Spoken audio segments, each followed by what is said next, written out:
विराटनगर जानते हैं आप लोग, नेपाल में पड़ता है। एक मदरसा बना, मोहल्ले वाले बोले कि भाई 5 गो मौलवी साहब छे तो 5 आदमी तैयार हो जाइए, एक एक मौलवी साहब का खाना का इंतज़ाम कर लिए। मीटिंग हुई तो 4 आदमी तैयार हो गए। वो मास्टर साहब थे, दर्जी मास्टर साहब बोले कि आप भाई, बोला हम अपनी माँ से पूछेंगे, तब मेरे घर की मालिक मेरी माँ है। बोला जाइए पूछ के आइए। माँ से पूछने गया कि अम्मी एक मौलवी साहब और खाना सब बोले जे, तो माँ बोली कि भूल से भी मौलवी साहब का नाम मत लेना। वही मास्टर डर गया, उल्टे पैर भागा, बोला नहीं मेरी अम्मी मना की है। बहुत बखील औरत थी, चंदा के नाम पर वो 80 की स्पीड से भागती थी, मना कर दिया। ठीक 1 महीने के बाद वही बुढ़िया अपने पोते के हाथ से मदरसे में खीर भेजी। क्या भेजी बोलिए? खीर। जाने जोगे? ये थाल में खीर, ऊपर कपड़ा है, और खीर क्या है मदरसे में लेके आया। हजरत ने देखा थाल आया, कीजिए रे, बोला खीर जगह हजरत। कपड़ा उठाया, देखा गया काजू भी है, किशमिश भी है, नारियल भी है, गरी भी है, छुहारा भी है, सब कुछ डाला हुआ है। खुशबू आ रही है खीर से। थोड़ा उठा के खाए, बड़ा मज़ा लगा। क्या करे किसने भेजा? बोला हमारी दादी भेजी। तो हजरत ने कहा करे तुम्हारी दादी तो ये एक टाइम का खाना मौलवी साहब को नहीं खिलाती है, इतनी अच्छी खीर बना के कैसे भेज दी? तो लड़का, बच्चा सच्चा होता है। बच्चा झूठ बोलता है? बोलिए, बच्चा सच्चा होता है। बच्चा बोला कि हजरत दरअसल बात यही है कि मेरे यहाँ है ना पूर्णिया से मेहमान आने वाला था, उसी के लिए दादी खीर बनाई थी, और खीर बना के ठंडी होने के लिए वो सारा में रख दी, और वो जो मेरे घर में जो कुत्ता है ना वो मुंह लगा दिया। तो मेरी माँ बोली कि फेंक दो, तो दादी बोली कि कहाँ फेंकोगे? मतलब सामने दे दो, मुँह जाओ खा ले। इन उलमा को हकीर ना जानो, ये वो जमात है। अल्लाह अकबर कबीरा। कुरान को देखना सवाब है, माँ बाप के चेहरे को देखना सवाब है, खाने काबा को देखना सवाब है, उसी तरीके से आलिम दीन के चेहरे को देखना भी सवाब है। हमारे उलमा जो बैठे हैं, इनके चेहरे को देखोगे अल्लाह सवाब अता फरमाएगा, इनके चेहरे को देखोगे नेकियों में इजाफा हो जाएगा। तो इसलिए मौजूद सामईन किराम, माशाअल्लाह एक मालिक को गुस्सा आया, नौकर पर गुस्सा आया। भाई गुस्सा करना क्या है? बोले दो हराम है, गुस्सा ना करो मेरे नौजवानों, गुस्सा ना करो। सुनो, जो गुस्सा को पी लेता है, जो गुस्सा को कंट्रोल कर लेता है, जो गुस्सा को बर्दाश्त कर लेता है, उसके बारे में अल्लाह का कुरान क्या कहता है? आओ अल्लाह के लारैब किताब से पूछते हैं, ए अल्लाह के लारैब किताब तू बता दे अल्लाह का क्या फरमान है। ये अल्लाह का लारैब किताब कुरान कहता है, वल काज़िमीनल गैज़ा वल आफीना अनिन नास वल्लाहु युहिब्बुल मुहसिनीन। मेरा अल्लाह कहता है कि गुस्से के वक्त जो अपने गुस्से को पी ले, कंट्रोल कर ले, बर्दाश्त कर ले, वो मेरा दोस्त बन जाता है। सुभान अल्लाह, बोले तमाशा। वो मेरा, अरे वो मेरा बोलिए, वो मेरा। तो इंशाल्लाह गुस्सा करोगे कि गुस्सा थूकोगे? किसने लोग गुस्सा नहीं करेंगे? हाथ उठाओ, इंशाल्लाह गुस्सा नहीं करेंगे। कि गुस्सा आएगा नमक में, तरकारी में नमक कम है तो मार लाठी उठाया, बीवी को पिटना शुरू कर दिया। दे लाठी खा लाठी, बीवी को गाली देना, बीवी को मारना, बीवी को डांटना। सुनो, इमामुल अंबिया ने इरशाद फरमाया, जालिम है जो अपनी बीवी के चेहरे पे मारता है। वो जालिम है जो अपनी बीवी के चेहरे पे मारता हो, वो जालिम है। इसलिए नौजवानों, अपनी बीवियों के साथ अच्छा सलूक करो, अपनी बेटियों के साथ अच्छा सलूक करो। और सुनो, अगर कोई गाली दे तो उसके क्या कहते, जवाब गाली से नहीं देना है, बस यूं कह देना है हमें तो गाली नहीं बकना है, इसलिए कि मेरे नबी ने मना फरमाया है। इंशाअल्लाह देखना अल्लाह ताला इसका अजर इस दुनिया में भी अता फरमाएगा, आखिरत में भी अता फरमाएगा। मालिक को गुस्सा आया नौकर पर, नौजवान नौकर था। ये मालिक गुस्सा बर्दाश्त नहीं करा, एक तमाचा खींच के नौकर को मारा। तो नौकर भी नौजवान था, गुस्सा आया, गुस्सा बर्दाश्त नहीं कर सका, तो मालिक को तो नौकर मार नहीं सकता। पास में घर था, गुस्से की हालत में घर में गया, देखा बीवी बैठकर रोटी बना रही है, बस जाके खींच के एक तमाचा बीवी को मारा। बीवी बोली रे कोरिया तुम करे मार ले रे वो रोटी बना रही थी, उठा के फेंकी बेलना फैलना कि रोटी खाते रहो। वो औरत को भी गुस्सा आया, उसका 10 साल का बेटा बैठा हुआ था, बस ये एक तमाचा खींच के ये अपना बेटा को मारी।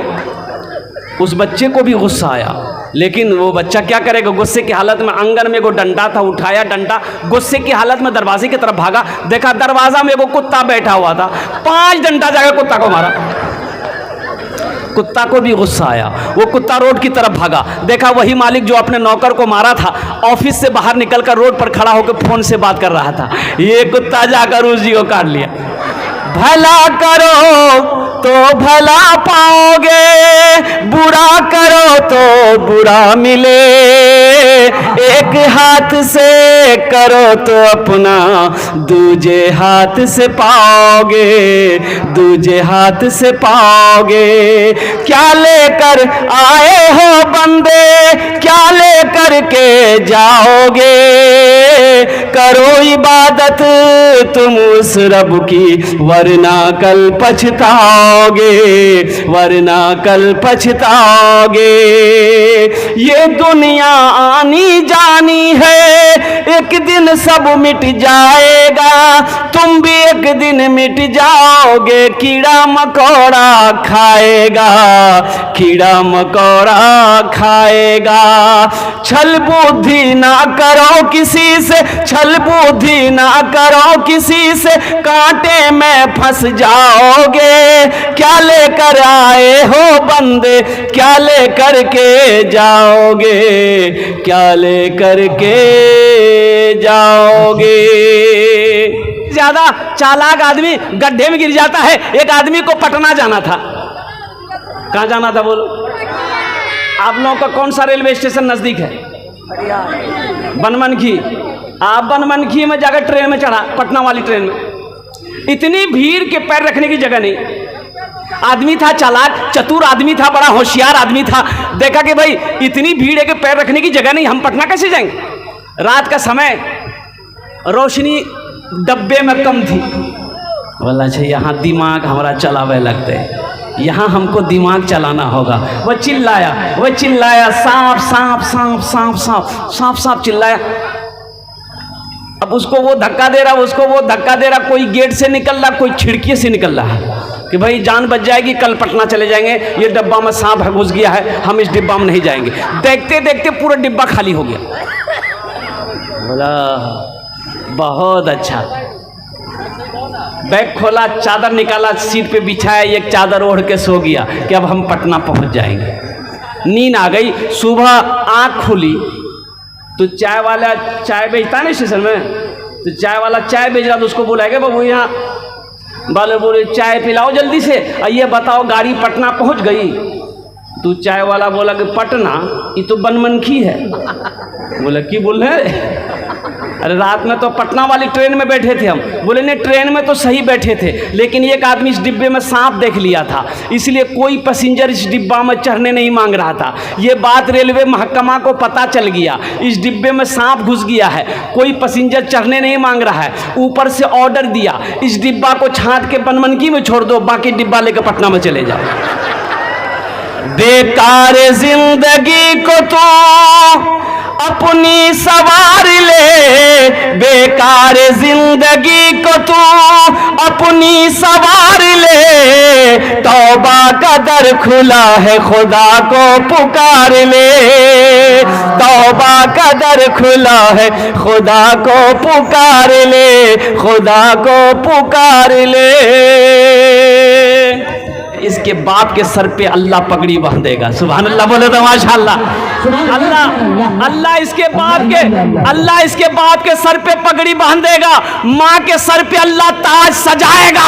जो माँ होगी अल्लाह माँ के सर के में, माँ के भी सर में ताज सजाएगा, बाप के भी सर में ताज सजाएगा। कुर्बान जाओ। आपने देखा है किसी का बेटा डॉक्टर बना हो, इंजीनियर बना हो, प्रोफेसर बना हो, मास्टर बना हो, किसी को आपने देखा है कि उसके सर पे पगड़ी बांधी गई है? भाई देखे कभी? देखे कभी? अरे बोलो ना हाँ या ना, बोलो ना भाई। नहीं देखे होंगे। चाहे वो करोड़पति का बेटा हो, अरबपति का बेटा हो, उद्योगपति का बेटा हो, डॉक्टर बना अपनी जगह, इंजीनियर बना अपनी जगह, वकील बना अपनी जगह, मास्टर बना अपनी जगह, लेकिन ये जलसा सजाकर हजारों लोगों को बुलाकर उलमाए किराम की दस्ते मुबारक से डॉक्टर के सर पे पगड़ी बांधी नहीं गई, इंजीनियर के सर पे पगड़ी बांधी नहीं गई। आखिर क्या वजह है? ये गरीब का बच्चा है, बाप इसका ठेला चलाता है। आखिर क्या वजह है कि हजारों का मजमा को बुला करके इसके सर पे पगड़ी बांधी गई है? तो पता ये चला ये कुरान का मोजेज़ा है। कुरान ये कहता है कि जो मुझसे मोहब्बत करेगा हम उसे जमीन से उठाकर आसमान की बुलंदी पे पहुंचा देंगे।